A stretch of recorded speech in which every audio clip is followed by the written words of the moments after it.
సత్యసాయి వాహినులు మానవాళి ఉద్ధరణకై సాయి భగవానుని దివ్య హస్తాల నుండి జాలువారిన ఆధ్యాత్మిక సాహితీ సౌరభాలు.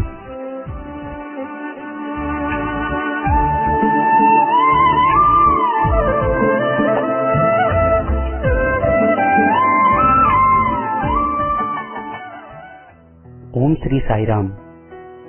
1958 మహాశివరాత్రి పర్వదినం నాడు భక్తుల ప్రార్థన మేరకు స్వామి స్వయంగా పేరునిస్తూ సనాతన సారథి అనే మాసపత్రికను ప్రారంభించారు. సత్యసాయి భగవానుడే స్వయంగా ప్రేమవాహిని, ధర్మవాహిని, జ్ఞానవాహిని ఇలా 15 వాహినుల పేరిట 26 ఏళ్ల పాటు ప్రతి మాసం వ్యాసాలను సనాతన సారథికి అనుగ్రహించారు. సాయి తత్వబోధ, సాయి ప్రేమ సారం ఈ 15 వాహినులలో నిక్షిప్తమై ఉంది. ఆ వాహినుల పరంపరలోని ఇప్పుడు మీరు వినబోయేది ఉపనిషత్ వాహినిలోంచి ఒక భాగం.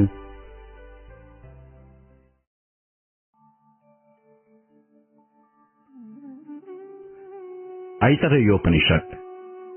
బ్రహ్మ లక్షణాలు సర్వవ్యాపకత్వం, సర్వభోగం, సతత గమనం. ఈ ఉపనిషత్తు ఋగ్వేదాంతర్గతమైనది. ఆత్మతత్వ ప్రతిపాదకమగు కాండ షట్కంతో అలరారుచున్నందున ఆత్మషట్కమని ప్రసిద్ధిగాంచింది. అవిద్యానాశన పూర్వకమగు ఆత్మదర్శనం సంప్రాప్తమై ఆత్మజ్ఞానం కలుగునటుల శిష్యునిచే చేయబడినది. ఆత్మ, వ్యవహార విశిష్టము అనబడు 2 విధములుగా ఆత్మ నిర్వచించబడిను. వ్యవహార విశిష్టుడైనప్పుడు అతడు జీవుడని పిలువబడుతున్నాడు. ప్రతి మనుజుని యందు ఆత్మ జ్ఞానేంద్రియముల ద్వారా బాహ్యములను స్ఫురించుచున్నాడు. ఆత్మశబ్దము ఆత్ అను ధాతువు నుండి ఉత్పన్నమగుచున్నది.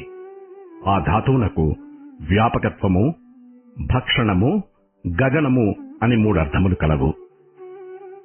సర్వవ్యాపకత్వము, సర్వభోగము, సతత గమనము లక్షణములుగా కలది ఆత్మ. ఇవియే బ్రహ్మ లక్షణములు.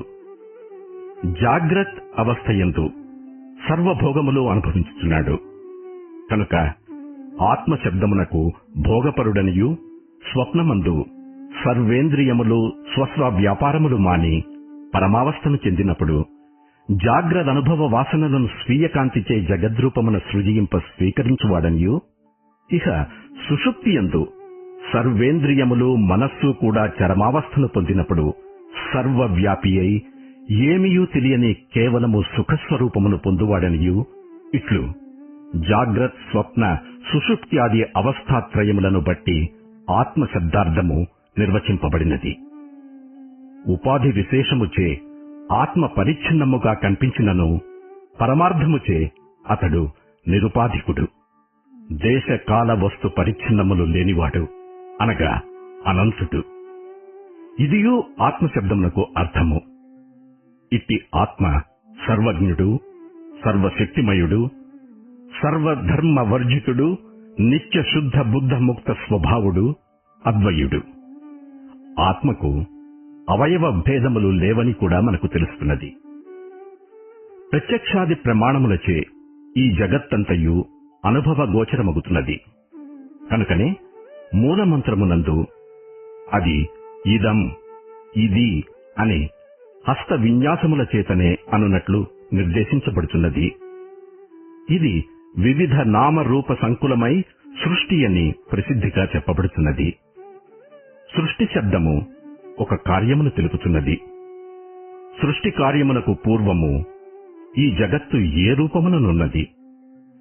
ఇదం అగ్రే ఆత్మా ఏవ ఆసీత్ అనగా మన ఎదుట కనిపించుతున్న ఈ జగత్తు సృష్టికి పూర్వం ఆత్మగానే ఉండెను. శృతి కూడా ఈ విషయమును తెలిపియే ఉన్నది. సృష్టికి పూర్వమున ఉన్న జగత్తు, తరువాత ఉన్న జగత్తు రెండూ ఒకటే. సృష్టికి పూర్వం అవ్యాకృతమై కేవలం ఆత్మరూపమున ఉండెను. సృష్టి అంతా మాయాకల్పితం. సృష్టి తర్వాత అనేక నామరూపముల వ్యాకృతమై అదియే కనిపించుతున్నది. ఇంద్రియ గోచరత్వము వ్యాకృత లక్షణము. ఇంద్రియ అగోచరత్వం అన్యాకృత లక్షణం. నామము శబ్దాత్మకము, వాక్కుచే అభివ్యక్తమగుచున్నది. ఇతడు రంగడు అను వాక్యమున రంగడు అను నామము వాక్కుచే ఉచ్చరింపబడినప్పుడు వినపడుచున్నది. శృతి విషయమగు శబ్దము, చక్షు విషయమగు రూపము కూడా బుద్ధికి గోచరములగుచున్నవి. ఇట్టి శబ్దార్థములు రెండును సృష్టికి పూర్వము లేవు. అందువలన అప్పుడు ఆత్మయగు అవ్యాకృత రూపముననున్న జగత్తు వాగ్బుద్ధులకు అగోచరమగుచున్నది. సృష్టి అనంతరము నామరూపాత్మకమగుటచే వాగ్బుద్ధులకు గోచరమగుచున్నది. పూర్వము అద్వితీయముగా ఉన్న స్థితిని ఆత్మ అనియు, నామరూపములచే అనేక ఆకారముల భాషించు స్థితిని జగత్తనియు ఒకే వస్తువు వ్యవహరించబడుచున్నది. అదేవిధంగా సముద్ర జలము కూడా ఫేన బుద్భుత తరంగములను అనేక నామరూపముల అభివ్యక్తమగుచున్నది. ఇది ఏ సృష్టికి పూర్వోత్తరములనున్న భేదము. సృష్టి మాయాకల్పితమగుటచే ఆత్మ కంటే భిన్నముగా మాయయను ఒక వస్తువు ఉన్నట్టులా శంకింప అవసరము లేదు. మాయా అనునది ఆత్మ యొక్క శక్తియే. అది ఆత్మ కంటే భిన్నము కాదు. శక్తి కంటే భిన్న ఆత్మ సజాతీయ విజాతీయ స్వగత భేదరహితమని ఏకః ఏవా అను 2 పదములచే తెలుపబడినది. అంత మాత్రముచే ఆత్మ యొక్క అద్వితీయత్వము నిస్సందేహముగా స్థిరపడుటలేదు. త్రాడే సర్పస్వరూపమున భాషించుతున్నట్లు, ఎండమావులే నీటివలే భాషించుతున్నట్లు ఆత్మయే జగదాకారమున మాయాశక్తిచే భాషించుతున్నదని దీని భావము. సృష్టి ఐంద్రజాలమును పోలు ఒక కార్యము. దానికి కారణముండవలెను. పరబ్రహ్మయే దానికి కారణము. త్రాటియందు కల్గు సర్పభ్రాంతికి తాడే కారణము. ఆత్మ అద్వితీయుడు, అశరీరుడు, ఇంద్రియాది సాధన రహితుడని తెలియచున్నది కదా. అటులైనా అతడు ఆలోచించి లోకమును సృజించునని శృతి తెలుపుచున్నదే అని యోచించుటకు చోటు లేకపోలేదు.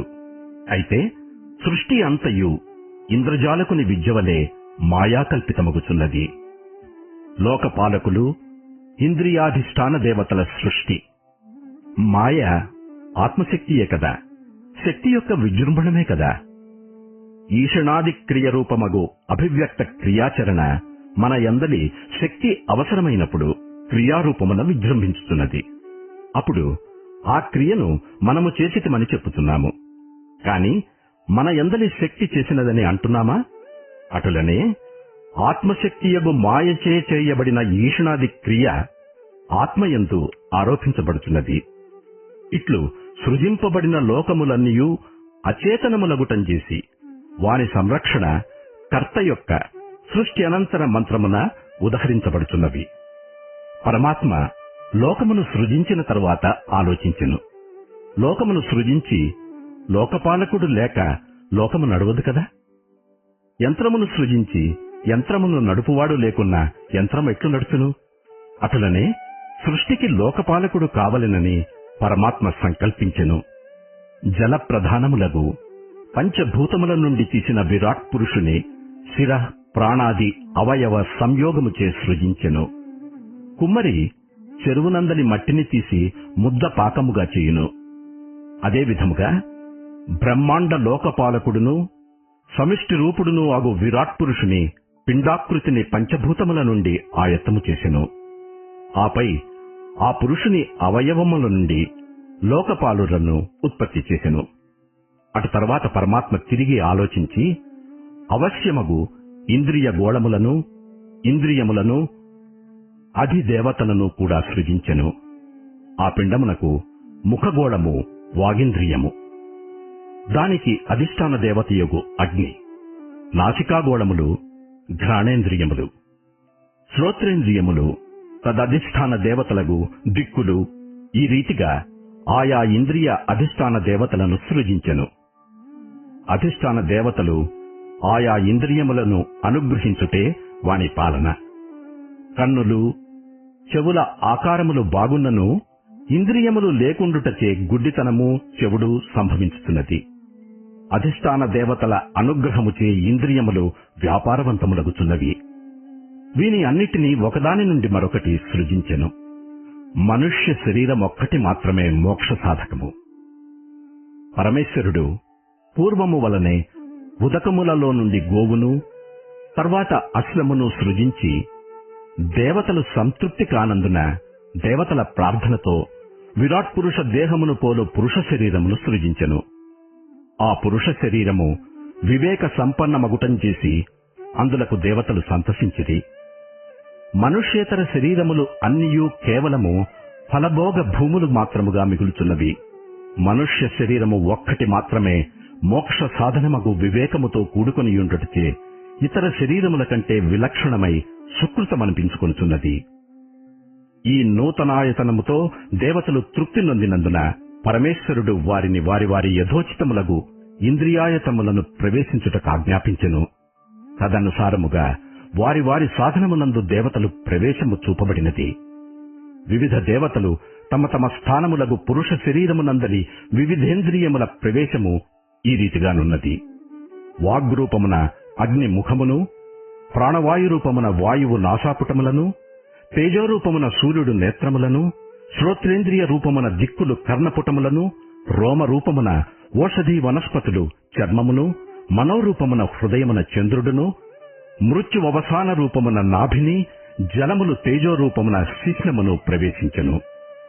తరువాత సూక్ష్మ పంచ మహాభూతముల నుండి ఘనీభూతమగునొక ముద్ర అతడాయత్తము చేసెను. ఈ మూర్తియే అన్నము. జలసహితమగు భూమి నుండి మనుష్యులకు ఉపదేశించు లేహ్యములు కలుగుగాక అని సంకల్పించెను. పరమేశ్వరుడు శరీరమున ప్రవేశించు మార్గమును విచారించి శిరోగ్ర భాగమును చేరి ఆ భాగమున జీవభావముతో దేహేంద్రియ సంఘాతమును ప్రవేశించెను. ఈ ద్వారమే విధృతి అని పిలువబడుతున్నది. ఇట్లు జీవరూపమున ప్రవేశించిన పరమేశ్వరునకు 3 నివాస స్థానములు కలవు. ఈ 3ను స్వప్నస్థానములు యాగును. క్రియారూపమగు ప్రాణరూపమున పాదముల ద్వారా జ్ఞానరూపమున శిరోద్వారముల ద్వారా జీవుడు ప్రవేశించును. అందువలనే జ్ఞానేంద్రియములన్నీయు శిరస్సునకు అధోభాగమునున్నవి. జీవుని ప్రవేశమునకు ప్రత్యేకముగా చేయబడుటచే ఈ ద్వారము చీల్చబడినది అని చెప్పబడుచున్నది. శిరస్సున తైలధారణము చేయబడినప్పుడు ఈ ద్వారమున ఈ రసము తెలియబడుతున్నది. ఈ ద్వారమే సుషుమ్నా నాడికి అంతిమ భాగమైనందువలన యోగులు కన్ను ముఖమున ప్రాణోత్క్రమణము చేసి ముక్తులగుచున్నారు.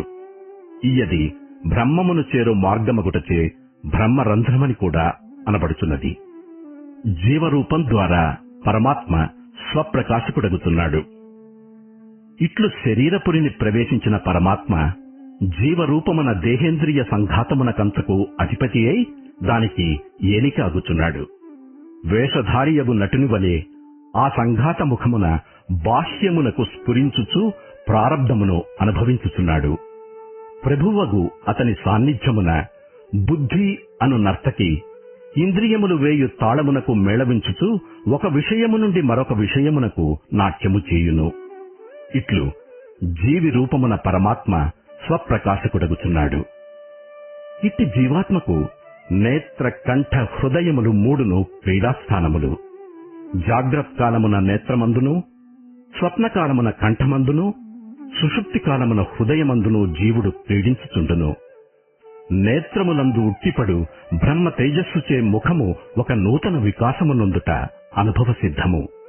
అట్టి జీవి స్వస్వరూప జ్ఞానము కలిగిన తరువాత ఎచట చూచినను ఆత్మ కంటే వ్యతిరిక్తమగు వస్తువు లేదనియు బ్రహ్మమే ఈ పురుషాకారమున వ్యాప్తమైనట్లును తెలుసుకును.